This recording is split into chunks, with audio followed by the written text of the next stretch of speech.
I am the Tofu Golem. Please enjoy the video. In this video, I will explain how to make resistant starch. Resistant starch is a fascinating type of carbohydrate that your body doesn't fully digest in the small intestine. Instead, it travels to your large intestine, where it acts as a powerful probiotic. This means it feeds the good bacteria in your gut, promoting a healthy microbiome and producing beneficial compounds like butyrate, which is crucial for gut lining integrity.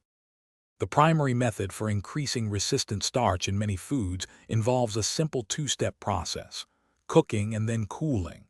When you cook starchy foods, the starch gelatinizes. But when you cool them, especially in a refrigerator for several hours, the starch molecules recrystallize into a more resistant form.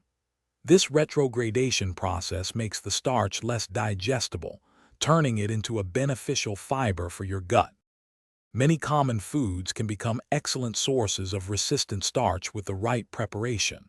For instance, 100 grams of cooked and then cooled potatoes can provide around 3 grams of resistant starch. Similarly, white rice, after being cooked and then refrigerated for at least 12 hours, can see its resistant starch content increase by as much as 10 times. Don't forget green bananas and plantains, which are naturally rich in this gut-friendly carbohydrate.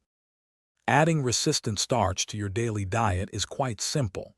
A great strategy is to cook your starchy foods, like pasta or potatoes, in larger batches, and then refrigerate them overnight.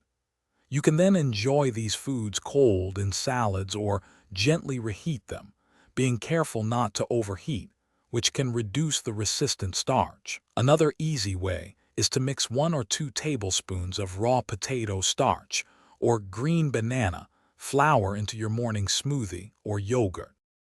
Thanks for watching. Consider subscribing if we helped you today.